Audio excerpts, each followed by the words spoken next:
You put me in the yellow balloon. So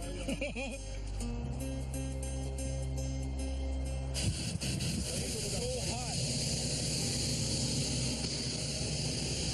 Yo, I'm kind of scared. We're in like a wicker basket. You know there's new materials? Why do you still use a wicker basket? Oh my God. Oh my God. Whoa, oh my God. It's so scary to look at. Dude, do not look down. Don't look down. I can't be the first ninja to die of a hot air balloon. Just look out. Oh my God. Honestly, man, that is one of the most beautiful, inspiring things I've ever seen. Base Fobs, welcome to Turkey, a country that straddles Europe, Asia, and sits on top of North Africa. And we're here specifically right now during Ramadan because we want to explore Islam, Muslim identity through the lens of Turkey, where a lot of people identify as European, but 90% of the country is Muslim. And Ramadan has been a really special time for their culinary history because the Ottoman courts, the imperial chefs, they were developing this cuisine and creating Turkish food. And when they broke fast for iftar, they would share the food with the common people. And this became a big cultural exchange, and that's why we're here. Turkey, let's go.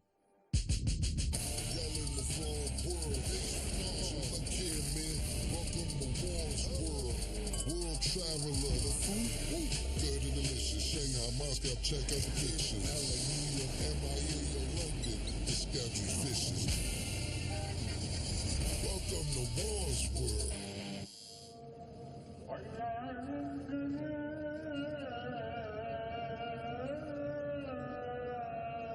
Ramadan is an Islamic ritual observed by Muslims across the world, where people fast sun up to sundown for an entire month. The ritual is part of the 5 pillars of Islam and honors the month the Quran was revealed to the Prophet Muhammad in the early 600s. It's considered a time for people to submit themselves to God, pray, and focus on their spirituality. So every morning before sunrise, those practicing eat what's called sahur, a breakfast to replenish themselves for the day until they break their fast at sundown, and eat a ritual dinner called iftar. Right now it's like 3:30 a.m. They just did the call to prayer outside. It would be weird for me to come talk to people about Ramadan and iftar and expel the virtues of it without doing it myself. I'm such a fat ass that I woke up and I was like, man, I can't wait to eat breakfast. I didn't really think about the fact that this is going to be my last meal until sundown. It's 3:30 a.m. right now. We're going to go from 3:30 to like 7. Damn. Just 16 hours. So much human culture has passed through the hands of Turkey simply because of its geography at the intersection of Europe and Asia. As we make our way from Cappadocia to Istanbul, we stopped at Beypazarı, which was an integral stop on the Silk Road.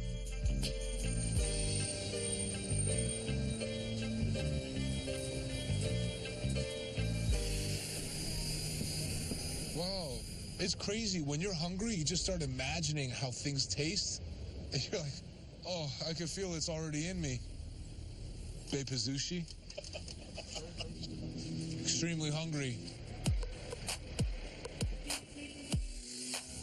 Damn. This the good baklava spot? Yeah. We gotta just check this out, though. Look at this. Wow, it looks so good. You get the syrup? Oh, man. They sell by the kilo? That's what's up. Let me just smell. Smell it. Yo, you could smell the butter on it. It looks so crisp. Ooh. Oh, fam. You just dripped the syrup off your beard into the box, fam. Damn, that's all yours now. Can you give me some tasting notes? It's really nice. Nutty. Yeah. Syrupy. Nutty, yeah. Nutty in my mouth. Yeah.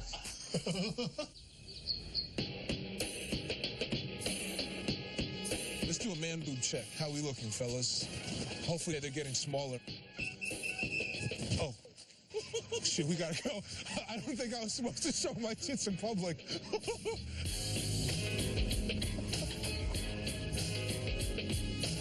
As we made our way through the square, we met this guy named Erol Usa, man about town and a Beypazarı historian. He and his friend Owner agreed to show us around and give us a little backstory.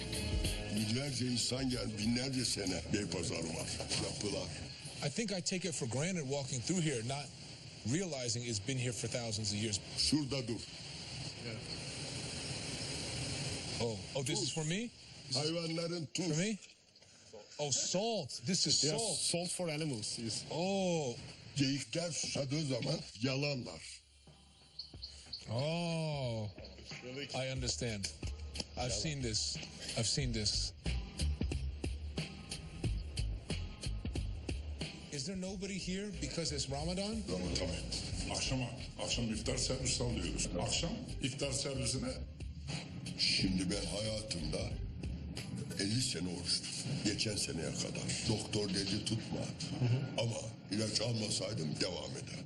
Do you work at all or do you just stay home because it's so hard to move around when you're hungry? Çalışıyorum. Part of the reason why I want to fast is to experience the religion and what the people go through during the month of Ramadan. Inside there is minced meat, calf meat, and like tomatoes, capsicums, and with rice. And this is rice with beef. Oh.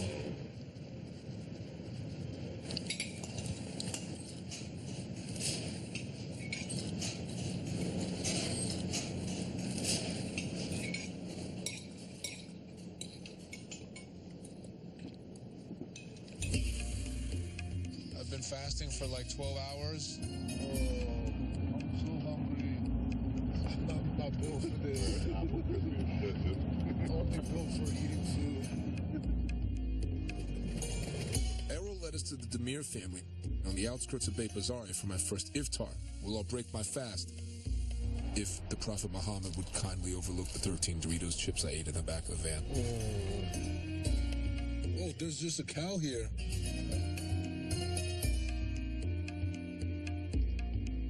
We're just rolling up on iftar right now. Mahaba. Mahaba. Mahaba. Buyurun lütfen. Mahaba. I take shoes off here? There's just food everywhere here. Whoa, they got meatballs. They're calling us to pray. Thank you. Buyurun. Thank you. Sofraya olsunlar topatlanacak. Hello. How are you? Bismillahirrahmanirrahim. It's Bismillahirrahmanirrahim. It's like the word you say before starting to fast and before breaking the fast. Oh, cool. Elinize sağlık. Ramazan bereket ayı. Bu ayı. Benim oruçlarımızı hurmayla bozuyoruz. Traditional. Ramazan'da hep aile olaraktan, hep toplum olaraktan bu sofranın etrafını böyle çeviririz yani. Bu yemeklerimiz olur yani.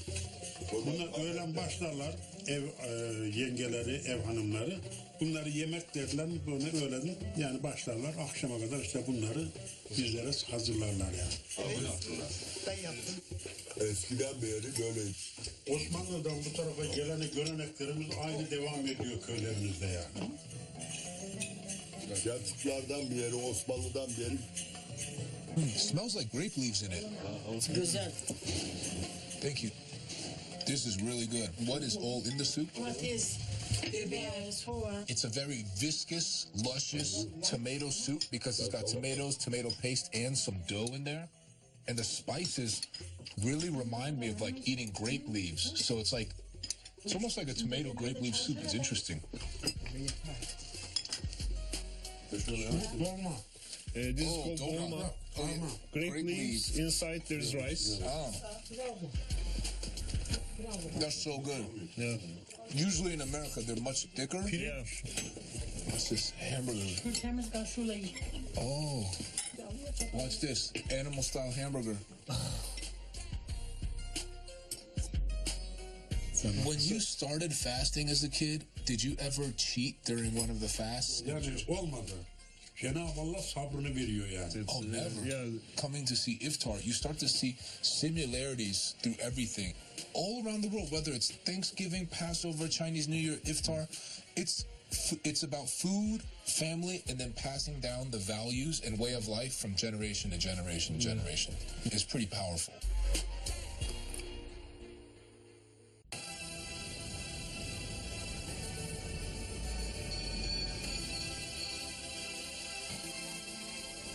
Istanbul got mad energy. That's the thing. We were in Cappadocia, then we were in Beit Bazar. You really admire nature, and you really admire like the space But once we got to Istanbul, the energy is totally different.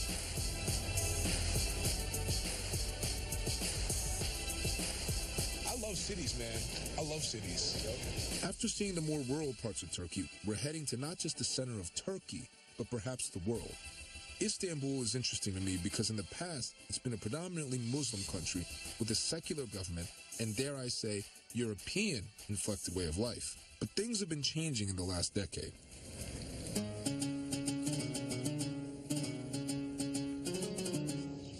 So we're in a more conservative Istanbul neighborhood right now, and predominantly Muslim, as you can see. Everything is driven by religion, so we're gonna go see what life is about over here. They got a lot of good fruits and vegetables here, and you see everyone holding the bags. They're all shopping and buying the ingredients right now to prepare for iftar and breaking their fast. So probably gonna see a lot of hangry people. Hello. How are you? How much for the lemon? 10 for a kilo? These three for the 20. What's the name of this neighborhood? İstanbul Fatih. Oh, what's the neighborhood known for? Buranın surlarıyla meşhur. Surlarıyla. Burası kale içi. İstanbul'un orta göbeği burası. This is the oldest part of the city. Yes. Oh, cool. Are you fasting right now? Okay. Zor geçiyor. Çok su kaybı yaşıyoruz pazarda. İşlerde zor geçiyor. Yeah. How do you feel about Muslims that don't fast? Müslüman inanıyor ama şey diyor hani günah işlediklerini de biliyor. İşte Allah affetsin diyerek kendilerini avutmaya çalışıyorlar. They still Muslim though, right? Tabii ki de.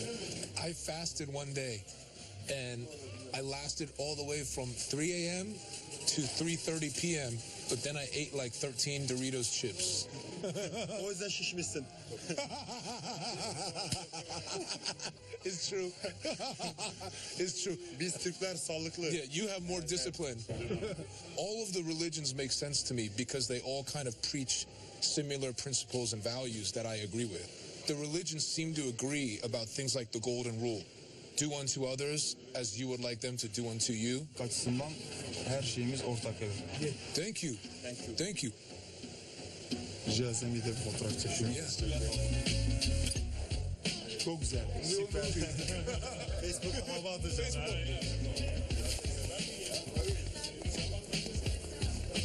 Nice to meet you.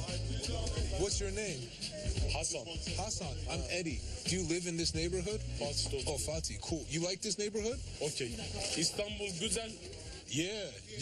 Beautiful. Amerika beautiful. America's beautiful, Güzel. but Istanbul is probably, I think, more beautiful than a lot of the coastal cities in America. Bir dakika yaşam şeylerini anlatıyorsun da. Bir de de ki bu Orta Doğu'yu niye Amerika karıştırıyor? Sonra niye karıştırıyor? Valla siyasi biz tartışmıyoruz da. Siyasiye öyle bir sana zahmet siyasiye girme. Biz burada siyasi tartışmıyoruz. Başka ne dedi şimdi? Buranın yaşam tarzı, yaşam tarzları insanların aynı. In America, during Ramadan, not everybody's doing it. It's a very small minority of Muslims in America that would celebrate Ramadan. But here in Turkey, the entire country is celebrating Ramadan and fasting. So that's different. What are you going to eat tonight when you break fast? Ne yiyeceğim? Allah ne verdiyse işte. Oh, do you have any idea what he's going to give you? Vallahi onu Allah'tan başka kimse. Oh, okay. Nice to meet you, man. Thank you. Mashallah. Definitely. Okay. All right. Take care, man. Buradan bütün Amerika'yı firozluyorum. Selamlarımızı yolluyorum.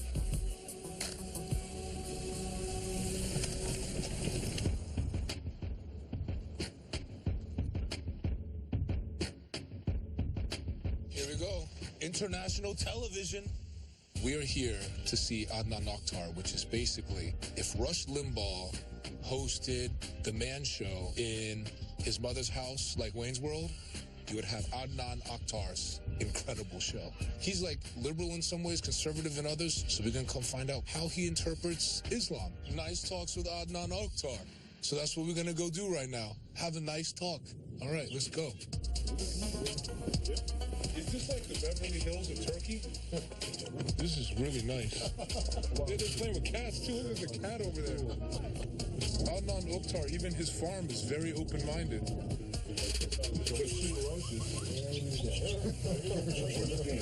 This guy's style is so on fire. The Versace tiger pillow. Unfortunately, we had to abide by Adnan's no filming policy, and we weren't allowed to use our cameras for the shoot. But it just meant the boys got the day off, and they sat in as the audience. We're pretty excited to meet him. Never seen Islam like this.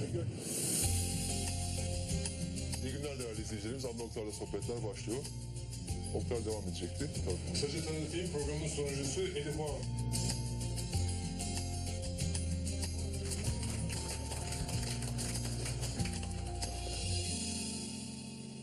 Ramazan hakkında konuşmak istiyorlar. Yeah. Eğlenceli, hoş, kalplerini açan, onları rahatlatan bir ay. Ramazan'ın süslerinden birisidir. Vardır resimleri. Genellikle Türk halkı sahurda oruç tutanlar akşam iftar vakti olduğunda tabii çok iştahlı, çok şevkli oluyor, çok acıktıkları için.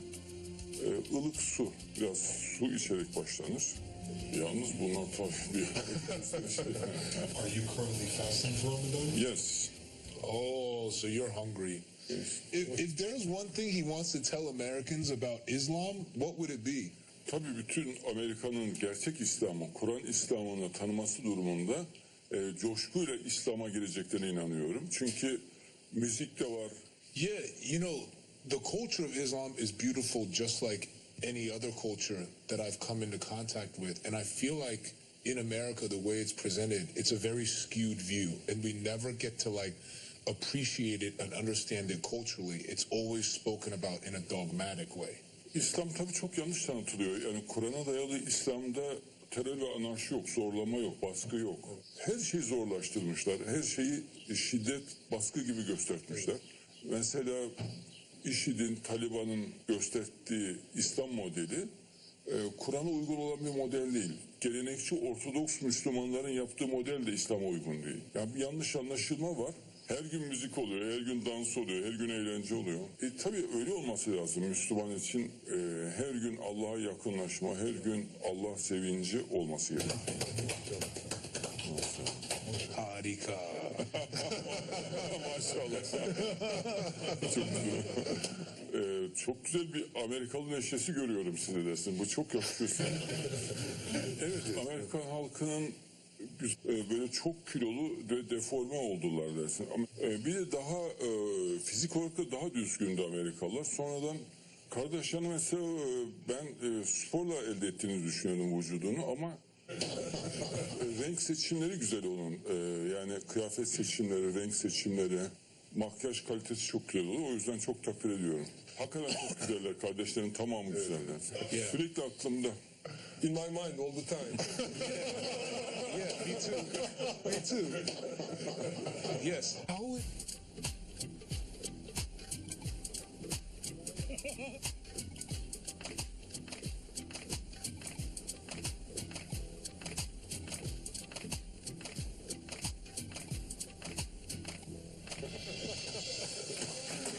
This show is fun. Peki, bugünlük programımız bu kadar olsun. Thank you for having me on the show.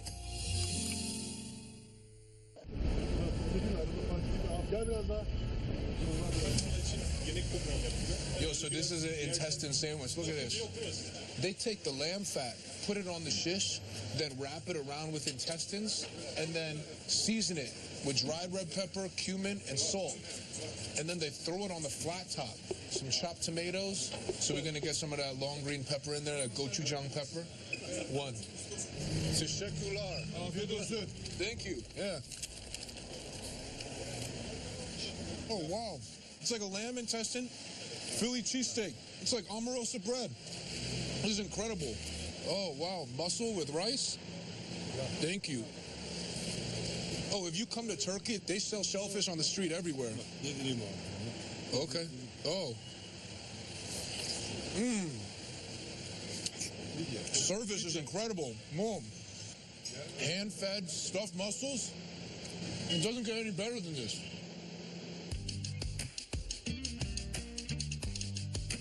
Here in Turkey, with cuisine, people are very open-minded with the way they use ingredients. The way that they're using the ingredients is what's really ingenious about it. They have fermented things, they have dried things.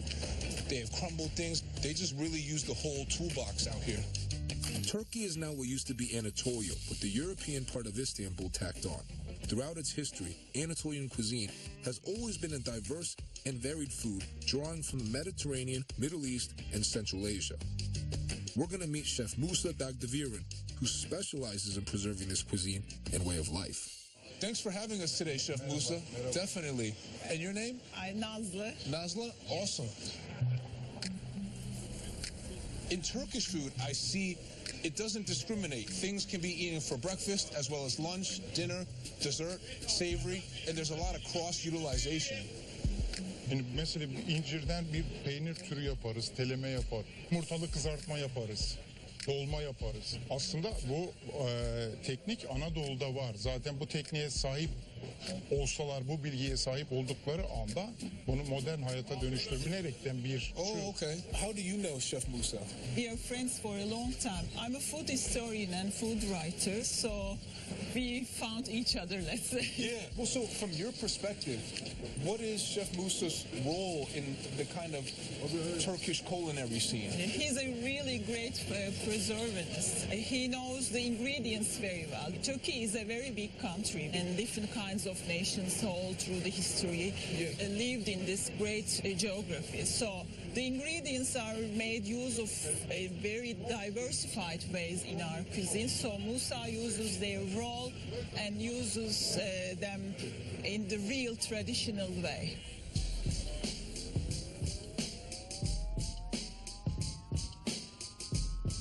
The ones that are really in apricot color, and these are sun-dried ones. Oh, okay. Oh, look, he put a walnut in it. He opened it up and he put the walnut inside. And he wrapped it up for me. Thank you. It doesn't even taste like fruit. It tastes like apricot-flavored caramel. And the walnut gave it texture. This guy's really Jedi. This guy, Master Jedi.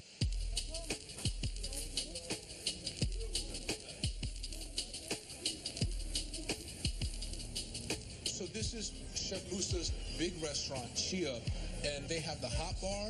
They also have the mez and the kebab of all the other restaurants under one roof here. So Chef Musa is about to take the leg of lamb and the belly of lamb and chop it up to make meat for kofta. You want to try? Yeah. No, I don't. Şimdi şöyle bak. Şöyle yap. En basitten bak. There's a real rhythm to it. Bu şunu kaldır. Oh, I see. Yeah. Harika. Good. Awesome. He says good. Oh, good. Good.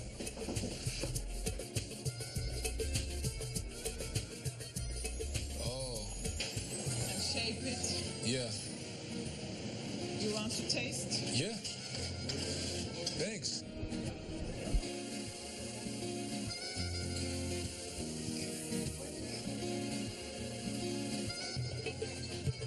Oh, wow. Bunu böyle yerken Wow. Wow. Turkish burrito. The parsley smells different here. It's so much stronger here. The texture too of the onions and the pepper and then the fresh herbs sitting on top. This is incredible. bu da Doğu Akdeniz yine bizim ülkemizde. The first one without the lemon is eastern parts of Turkey. Now with the lemon zest, it's more Mediterranean.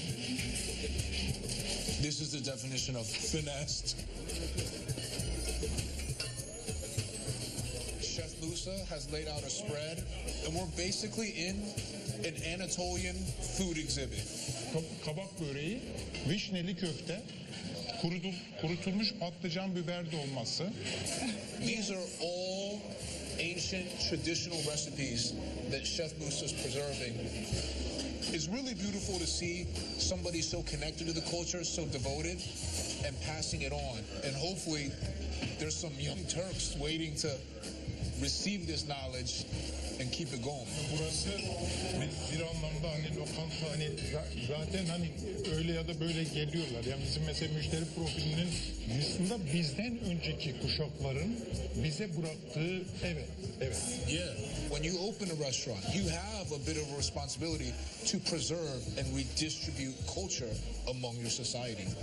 Bak şimdi bunda neler var onu bir şey yapsın bak ya.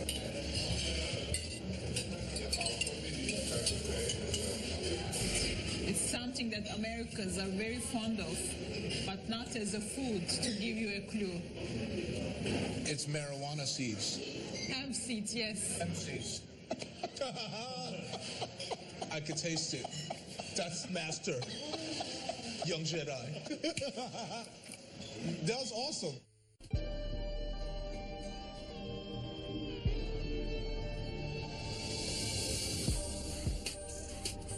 For years, Istanbul and its citizens challenged a lot of the stereotypes and stigmas we've come to accept about Islam in the West.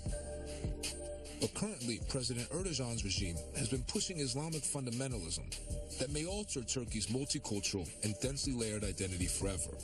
We wanted to get a young, secular perspective on these issues in modern Turkey. So we're meeting up with Elif Alik, a local who was raised Muslim but no longer practices. She's taking us to her favorite restaurant, a steakhouse that makes American dishes with a Turkish twist. It's cool to meet the other side, like somebody who doesn't practice, who wants to eat hamburgers like around 5 p.m., you know? Yeah. It's cool. I like diversity. I think diversity is very important. What do you think the attitude now is amongst Turkish people? Are they trying to still maintain the traditions? Are they hanging on to what the culture is and the identity is? Or are they trying to like adapt and bring in more Western culture? Or are they trying to create a new culture? Turkish people are quite flexible. But I'm not saying this in a like always a positive way. They change according to the government. They change according to the regime because Turkish state is a very strong regime. Every government impose their own ideals. We had a secular government, and then the Islamist people were oppressed. We had the Islamist government, the secular people were oppressed. So we're kind of stuck in between. When it was a secular government, what were the Muslim people's main complaints about it? They were not able to work with their headscarves. They were not able to go to universities with their headscarves, which was... That sucks. Yeah. They have this argument, oh, we're a modern country, we don't want any headscarf. But these people live in this country. That's their religion. You have to let them practice it. I want to wear miniskirts or tank tops or whatever, and they want to wear that. So we just have to respect each other. During Ramadan time, I prefer not to drink or eat that much in the street, although I don't fast, because, you know, like you never know who is fasting, and you don't want to be, like, I don't want to be the girl who's, you know, drinking in the street or eating in the street, like, I don't care, like, I don't fast, so I don't care if anyone fasts. It's not like that. But I also want the same respect from other people as well. Like, I don't want to be looked at when I'm wearing a miniskirt. Even if you don't participate, it's really cool that you're aware of it and you empathize with it. It's about empathy.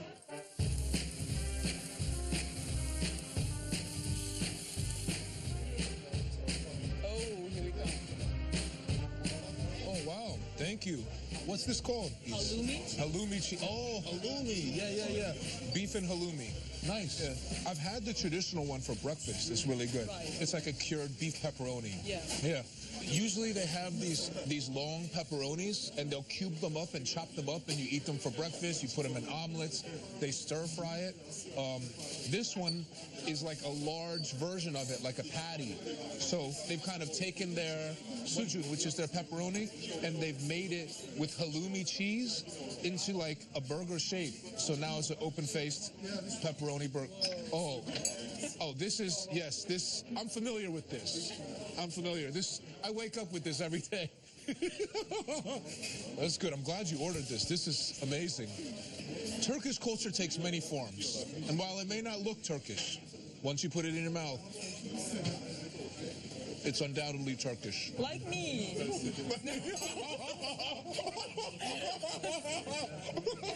say that? No, because I always get, oh, you don't You're look going to be our favorite guest. You just made the Hall of Fame.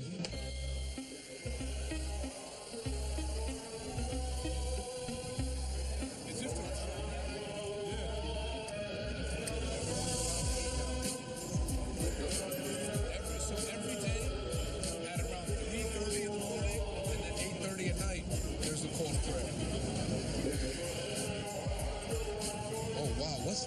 this hamburger thing? Oh, wow. This- Steamed burgers? Yeah. It's great. We could share this, right? No, I'm 100% full. I just, 100%. The best. Turkish special. Thank you. Barsam buffet. Barış'ın büfem. Barsam buffet. it's quite garlicky. O da my friend. This is Chinese. They're Chinese? Chinese, yeah. Mama Chinese. Oh, no way. Your mom's Chinese? Mama Chinese. Everyday Chinese. My mom is also Chinese. Father, mama, Chinese. Grand. That's why this hamburger is so good. Delicious. Dude, for best. real? It's like Welcome. Nice to meet it's you. a Turkish White Castle burger. So on fire. Thank you. So good. Adios amigos. Dayanos, polos, originalos. Selamlıyoruz. I have a goal. I want to eat Turkish ice cream and make an ice cream float with Rocky. Classic. Yeah, and this liquor. Kahramanmaraş is where the ice cream comes from. Oh, So you can say Maraş. Yeah. Marash. Benim hoş geldiniz efendim. Buyurun.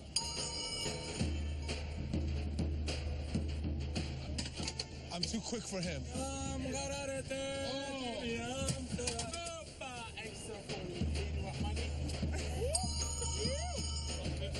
This, thank you.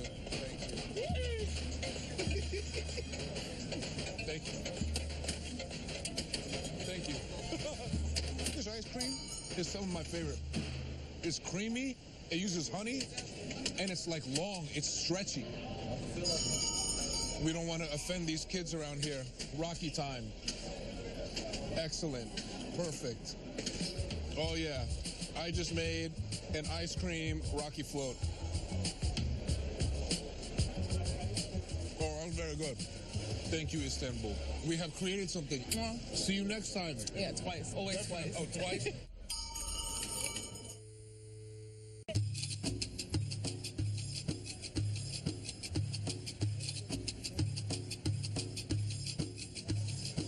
So we actually go into this Ottoman restaurant so you can see all the old ancient dishes in the imperial courts. And those chefs at the time would share it with the common people during iftar.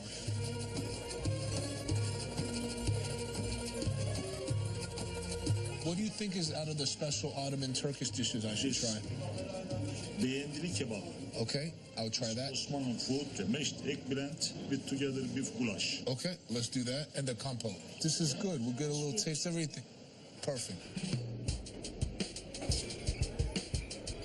Oh, wow. This special Abdullah plate. Okay. Bekleme oven. Then here's the fruit compote they're known for. Pastry with bechamel, ground meat inside, beef goulash on top of aubergine over the roasted lamb. Thank you, sir. Okay.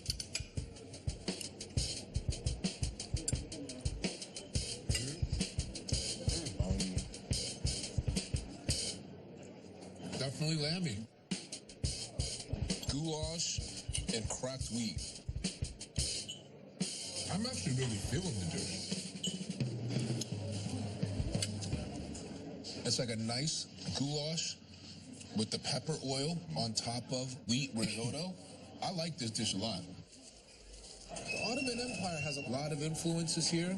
Aspects of Middle Eastern, Arabic food, roasted lamb, risotto like Italian food, long green peppers like Greek Mediterranean food.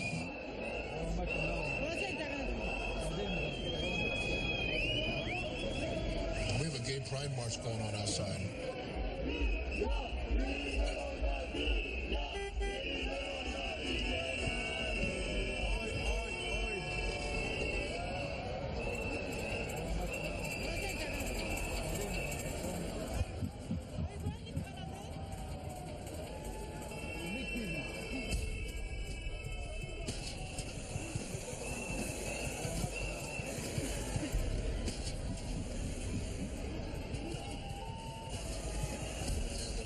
Outside. The wind is coming. Oh, I can't even breathe for real.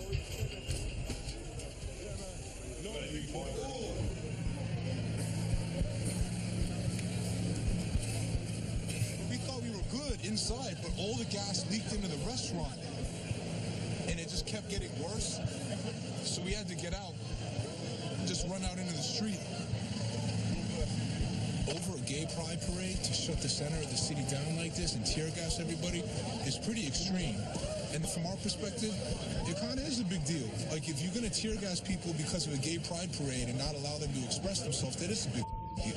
It's ridiculous. Whether you agree with it or not, you got to let people have their lifestyles.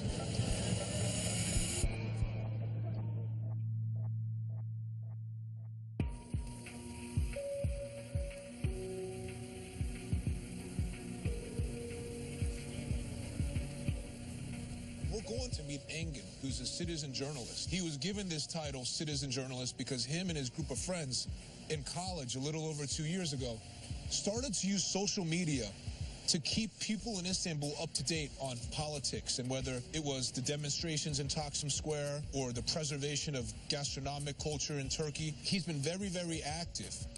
For the last 11 years of my life, I've lived in cities that are very comfortable with gay rights, that are very pro-gay marriage. And yesterday, when the LGBT people came out to march in Taksim Square, and then they got shot by the water cannons, you know, we got hit by tear gas. It was kind of shocking. It was unexpected. Yeah, I think for even Turkish people it's unexpected, right? Yeah. You know what? Generally, there is this, especially in the last 15 years, there's kind of extremism. Yeah. From the conservative side. Yeah. Of the politics, let's say. Yeah. And yet last year and this year, Pride Parade is at the same time with Ramadan. Oh, okay. Do you think it's representative of the overall cultural shift that's going on in Istanbul, like monoculture being imposed on people out here, but then people like you are kind of trying to defy it and resist it? But do you think that yesterday is kind of a hint of things to come? Totally. Okay. Totally. And I'm kind of happy in some way because you experienced it. Yeah. No matter what you do, man, people are going to say what they need to say, and love is going to win.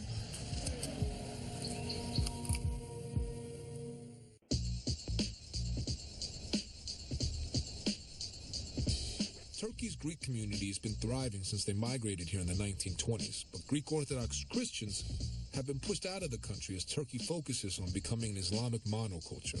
As a result, the Greek population has dwindled and aspects of their culture, like the pork industry, are virtually extinct. Now we are heading to the last remaining pork butcher shop in Istanbul. So what's the name of this? How do you pronounce it? Osmanoğlu. He's a really important guy in the Greek community in Istanbul. Merhabalar. Hello. Hi, I'm Eddie. Nice to meet you. Is the shop doing well? Yavrucuğum ayakta kalabiliyoruz ama yani öyle istediğimiz müşteriye mal veremiyoruz. Bu işe başladığımız zaman ben 1968'de 99 tane mandıra vardı, çiftlik vardı. Bunlar yavaş yavaş hepsi kapandı. Zaten 2 tane mandıra kaldı bütün hepsi. 2003 senesinde yeni talimathaneye göre bunlardan bütün Tarım Bakanlığı bunların uymasını istedi.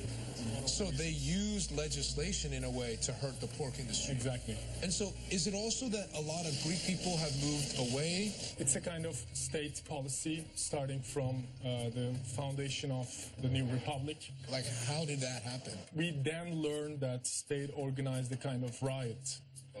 A planned riot from the Turkish side against the Greek community in Istanbul, and their properties were loomed, so they were kind of kicked out. Oh my God. Why would you try to erase this part of your history? It is part of who you are. It's self-hating. Definitely. Madem Türküz, hepimiz beraber önce Türküz dememiz lazım. Ondan sonra Rum'um, Ermeniyim, Kürdüm, o kelimeyi sonra kullanmamız lazım. Türküz hepimiz. Türkiye'de yaşıyoruz, hep Türküz. This paper clothing, very nice. Whoa, look at all this meat that just came out here. This is 100% of Turkey's pork supply in here. İman ediyoruz. O şehit mal yapıyoruz. Şunu maalesef 10 çeşidi düştü. Krakova. Krakova. Krakova. The thickness of that one is very impressive. Yeah, the girth. The girth, you know, that's what you really look for in a sausage. Dilli salam bu. Dana dili füme edilmiştir. Galantina diyoruz biz bu salamın ismine. Cow tongue. You could see the tongue, and it has some pork in there as well. Zaten namussuz olmaz. This is awesome. It's very much like, has a texture like head cheese because you have the smooth calf meat and the pork meat that's been mixed around the tongue. That's fire. I would love to thick slice that, pan fry it, and then put it with like sauerkraut and Russian dressing on some rye bread. That would be awesome. Thank you so much. I really enjoy it. And honestly, I wish you the best of luck. A city is not a city without pork.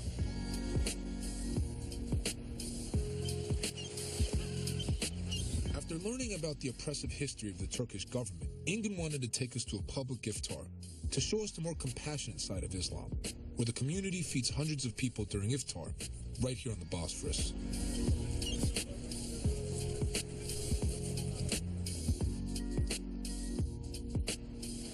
Saygıdeğer Üsküdarlılar, sözlerin en güzeliyle yine bugünkü programımıza başlıyoruz. Sözlerin en güzeli nedir? Allah kelamıdır. Ingrid, could you talk to us about the charitable aspect of Ramadan? If you say I'm a Muslim, you have to like give to the poor during Ramadan and beyond. That's like the rule of Islam. I've had Muslim friends my entire life growing up. I grew up in a neighborhood with a lot of Palestinians, and they actually converted me to Islam for 10 days in high school. And so they tell me about the 5 pillars. I'd read the Quran and talk to them about it. And it wasn't just like a tourist thing. Like, I grew up with those guys, and I wanted to try to understand it because a lot of people would talk about Islam, talk about terrorism, and I didn't feel like it actually reflected who my friends were. I just think you're really missing out on the experience of life if you don't put yourself in their shoes for at least a day. When you experience these feelings, you are becoming a good human. I would really encourage people to just have a kind of journey inside themselves to develop this set of codes. So let's enjoy this. Yeah, let's eat. Yeah, let's eat something.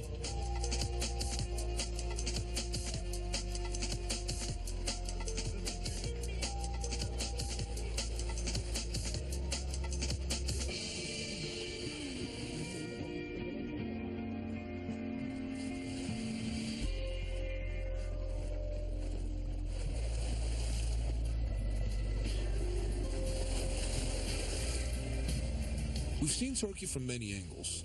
Most notably, we've seen their government using Islam to crack down on their citizens' way of life. But once you take Islam out of the hands of the government, it's pretty clear that there's nothing inherently oppressive about this religion. At times, it's misused as a tool for legislation, but that tool only has the power that you give it. At public iftar, with our homies in the Fatih market, and iftar with the Demir family, we've seen Islam used to promote charity, community, and empathy. And empathy is the key here. Whether you empathize with people marching for their civil rights, or empathizing with someone like Musa devoting his life to preserving the culinary history of the region, or the last Greek pork butcher holding on to the remains of his Turkish heritage, empathy begins when we're selfless enough to see the world through someone else's eyes.